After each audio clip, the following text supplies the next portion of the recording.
Hi all, Cynthia from MB Pretty Papers here, just popping on to say hello and a big thank you to everyone who has subscribed to my channel. Recently YouTube changed the algorithms for how you can monetize your videos, and as a result the wonderful community, the scrapbooking community, has jumped on and started supporting everyone and subscribing to some of the smaller YouTubers and adding some additional watches, and I was lucky enough to be one of those that a lot of people have jumped on and supported, so thank you very much to all those people. But also a big thank you to everyone who has been a subscriber of mine since the beginning. I really appreciate each and every one of you, and thank you very much. Also, there's been a little bit of a talk lately about scrap room tours and organisations, and I have had a couple of people previously comment about, whether I could do a room tour, which I haven't done because I really don't have a room to tour, and I'll show you my setup in a moment. But I thought, why not? I should get on and show everyone how I work and where I work. So once again, thank you to everyone who has supported me this far, and hopefully as I'm doing the tour or the show through, I don't wobble too much and make you too, as I do a little wobble, make you too giddy. So I will pause the camera now, turn you around, and we'll get into it. Once again, thank you. So this is the view that you are used to seeing when I do my process videos, but what I will do is I'll step out and you can have a look at my actual setup. So that is it there. That is my entire setup, my area that I create all my work, all my supplies, my stuff, my stock. It's all there, all bar albums and album sleeves, and I think that's all about it. And the photo paper and bits and pieces like that, it's obviously not there, but the actual embellishments and papers and the stuff that we make our magic with is all stored in those drawers and a couple of containers. Previously, I did have an entire room to myself where I have a spare bedroom, and I had the whole lot to myself, but I actually decided to downsize, pack it all up, and move out here into the living area where everyone was. I didn't like being up in the room all by myself. So I'll swing around and show you where it sits in regards to the living areas. That empty space is where our kitchen table used to sit, and we took it away to put the Christmas tree up, and we actually quite like it open and clean. Swinging around, setting the tents out there because our boy's been sleeping out in the tent. He's 8 and he's slept out there on the school holidays, so he's done well. So that's our kitchen. Swinging around a little bit more into our kitchen. And that's our living area there. So our house was built in the 1880s, so it's quite old, but at the same time we've sort of renovated, knocked some walls out, did the best we could with what we had. We absolutely love our old girl. She has lots of character and warmth and homely feel to it. So that's the outside. Someone mentioned the other day about would like to see what we can see out our windows. So that's looking out our kitchen window, or one of our kitchen windows. And as you saw, that was looking out the other kitchen window. Well, I suppose I could show you out the other one as well now I'm on the go. And that's looking out the other kitchen windows. Looking up into our back paddock. We have 2.5 acres here, so that's nice. And we actually also have a skylight as well. Right, moving back to the work area. So this is pretty much how I keep my desk. I do not like mess. I clean up at the end of every project. I will often stop during a project and tidy up. I like things to be packed away and in their place when I'm scrapping. Can't always say the same for the house. This is obviously my little filming area. So this is, my phone slips in here. I always film on my phone. I have a Samsung Galaxy 7. Samsung Galaxy 7, I think it is. And now this is a real professional piece of equipment. Not too sure whether you can actually buy them in stock anymore because it's, you know, look at that, look at that. Now that's a professional piece of work there for you. So that is a clamp that is holding a piece of wood onto another clamp, and down we go. But in all honesty, this piece of this here, I just got off eBay or something like that. It cost me, I think, $10. Moving on over, so these containers here, so my whole setup is pretty much from IKEA. So it's an two Alex drawers, Alex desktop. These here are actually from IKEA as well, and they are shoe boxes. So they've just been mounted to the wall and they open up, and I store stuff in them. You can take them out, you can just lift them up and take them out and lay them down, but I just use them as they are. They work fine for what I like, and I'll get into those in a moment. So on top we just have, you know, the speaker, a little bowl of pretty stuff, my light, and my heat gun just hangs down the side here as well.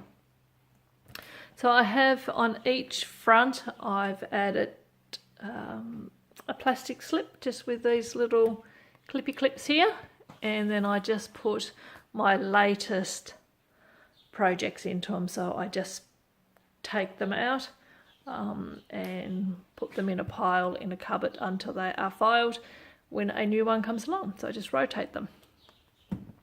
So as you saw me open it up, they just open up, and in this one I have this Thickers album, and this is where I store my scraps. So all my scraps are in here by colour. So if they're bigger than 6 inches wide, they stay with the paper pad. Otherwise they get trimmed down and go in here. And also at the back I store some of my stencils as well. Some of my smaller stencils. So that works really well. I like the way that works. And in this top one here is just where I store my cardstock. So there's the creams and some whites, and there's some blacks in there, and then some of the coloured cardstock. So I don't use a lot of cardstock. And there's a bigger stencil in there too, a couple of big stencils in there. But that works really well for me, because quite often when every time I scrap, I always get out the papers that I think. So my process is I'll find a photo, I'll go and pull out the papers that I think I'm going to use, and I may pull out more than I need, and I generally do. And then I just work from those. So it doesn't bother me that they're up in there. It's just the start of my process. That's what I do. And it's the same with the paper pads.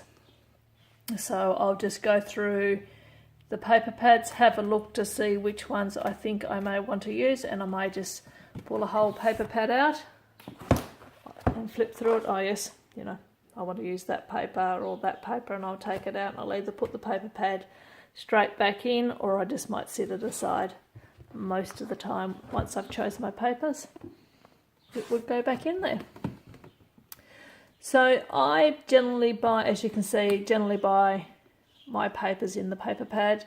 I'm not a big fan of loose papers. I do get a kit each month, and obviously there's loose papers in that, and I'm perfectly happy with that because I only get a main kit and I can use the papers.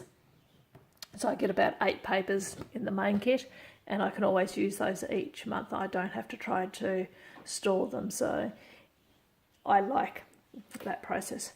Down here are just some containers. So these are just little plastic fridge containers that I store different things in.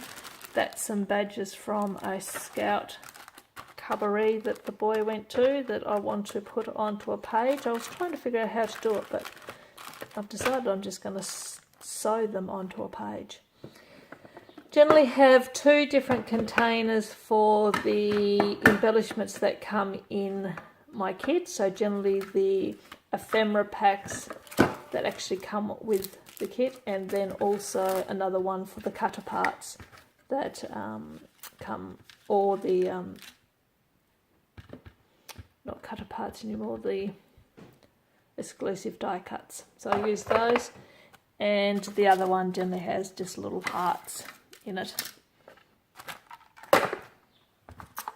Then I have this container here, which is a Ferrero Rocher container, and I just use that to store all my photos in it. So I print all my photos at home, and once I print them I go in here.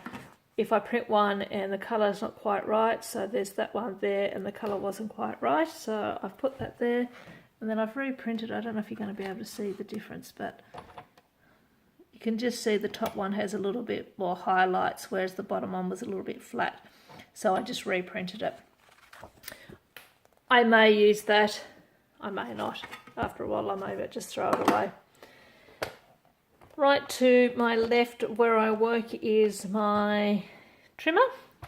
Underneath my trimmer I keep some foam that I'm going to mount, and I give behind the photos or the embellishments just to give it some height.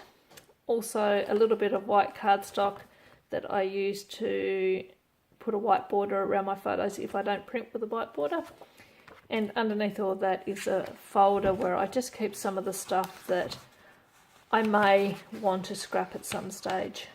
It's not photos, it's more, you know, awards and things that we go to.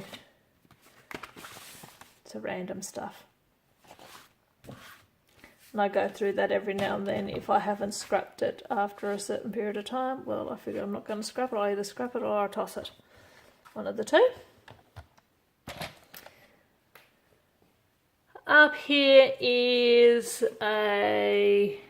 so that's just a old towel that I use when I'm doing art journaling and mists and sprays. I just use it to mop stuff up.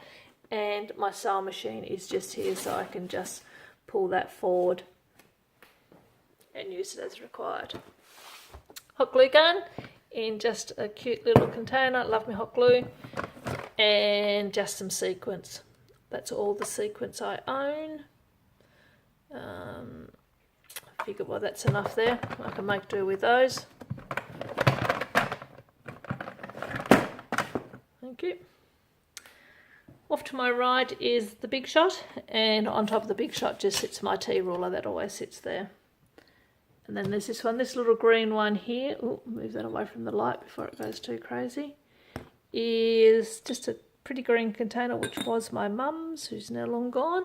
And I just have some powder in it, so that's my powder tool to get rid of the sticky stuff off the back of bits and pieces. Just some random stuff up there, some, you know, a friendship bird. This little container was, I remember this, it's an Avon container. I remember it from, there's one on focus. There we go. Fields of Flower. It was my mum's, and I was about 7, I reckon, when she had that, and I can open it and smell it now. It's long empty, but I can still take me back to standing in her bedroom smelling that, and reminds me of her. So I love that. And then in this drawer over here is some random stuff. So there's some chipboards, the 12 by 12 chipboard sheets, and some of the smallest, you know, other chipboards in there, and then some really old papers, loose papers. I reckon at some point I will go through and I went through not that long ago and I gave a huge stack to Eddie's school, and I'll probably go through again and clear out most of what's in there. What else have we got? Going down into the drawers. So this drawer on this side has my washi tapes. I'm not a big user of washi tapes, so I'm not too sure exactly why I have them, but 2018 is the year of the washi for me. So I'm going to make sure I use the washi. This here is random bits and pieces that I keep thinking I might use one day, but I haven't used them. So once again, I'll probably go through and de-stash half of that stuff.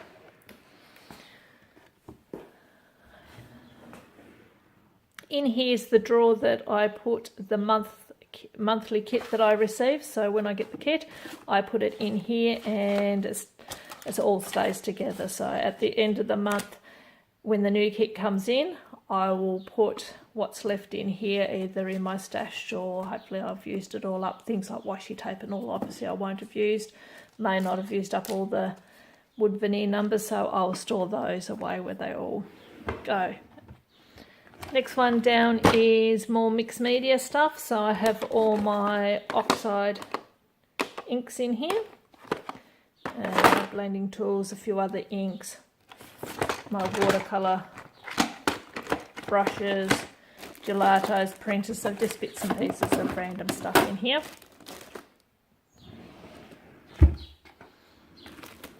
This one stores my stamps. So I've taken my stamps out and have put them into, photo slips, so 6x4 photo slips, and that's how I store them in this little container in here. So they're just all in here in different slips.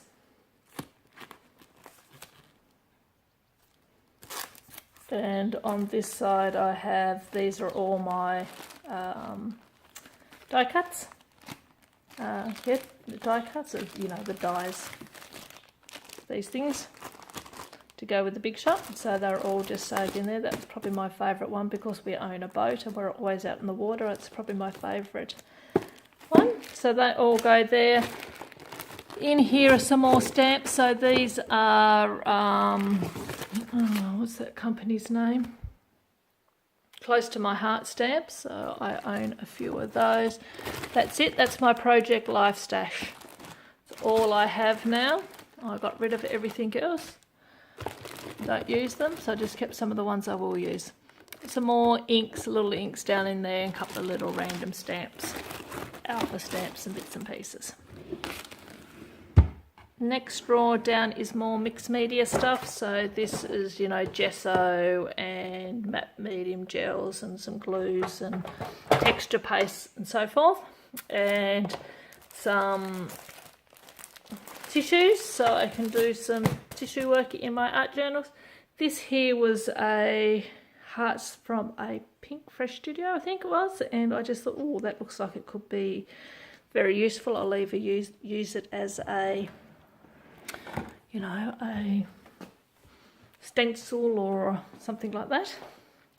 Moving to the other side, let me see if I can sit down on this side. Hope you're not too dizzy yet. So this is the pens, have my scissors in here, stapler, the tapes and bits and pieces in here. And then at the back I just have another, it can just come out. And then I just have some more stuff in there that I don't use as much. One-handed, that's a bit tricky.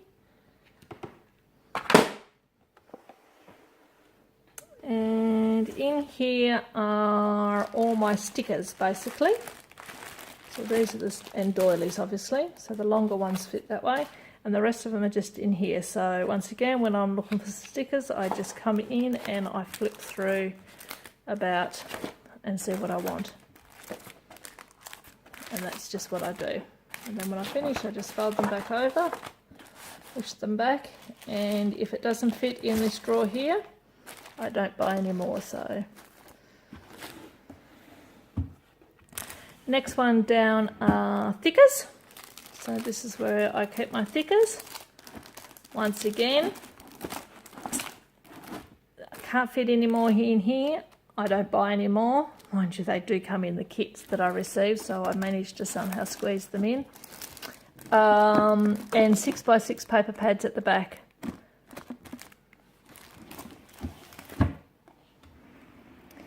This is how I store my ephemeris. So at the end of the month, when I have finished with the kit, if there's anything left over, I just pull out the relevant colour and I add them to that container. And then when I'm doing a layout, if I want, because I generally scrap by colour theme-ish, thereabouts, I would just pull out the relevant container, open it up and flip through and see what's in it. Also have one for enamel dots, so all my enamel dots and gems and so forth. And also wood veneer, large wood veneer, small wood veneer, and just wood veneer names and other bits and pieces. There. A couple of little jars that I use when I'm painting, and then some bigger wood veneer down the bottom. In this one is sort of mixed media type of stuff, and in this folder are my alpha stickers, I guess you call them. So once again, stored by colour. So if I want any stickers, I just come in here and I flip through here. And then some punches back here. I don't own a lot of punches. And these things here are the best things since sliced bread. I've had these in my stash for years. Years and years and years and years and years. Look, 35 cents I pay for them at Chicken Feed, which is for us is like a dollar store here. And they still work, so they're rub-ons with all letters of the alphabet on it. And they are gorgeous. Just so many on a sheet, and they still rub perfectly to this day. That's getting close. Under there is my bin, so I sit here and when I scrap I just pull my little bin out and I just chuck things in there. The boys ball. And moving around to the last little area is my little cart here. So the top one has my 100-day project. I was doing a project on 100 songs and music that I enjoyed, and I need to finish it off. It is my goal to make sure I finish that this year. Just another little book that I was practicing mandalas in and doing a bit of watercolouring, so that's just there. This is my art journal book, if there's anything in it. Yep. So this is where I love art journaling, so I use this book all the time. So this is just an old notepad basically, and when I started art journaling a couple of years ago, I just thought I'd use this, as I wasn't too sure whether I'd even like art journaling, and I love it. So I will finish using this one up, and then I'll probably get a a proper book. Mind you, this has served me quite well. And just some pencils under that.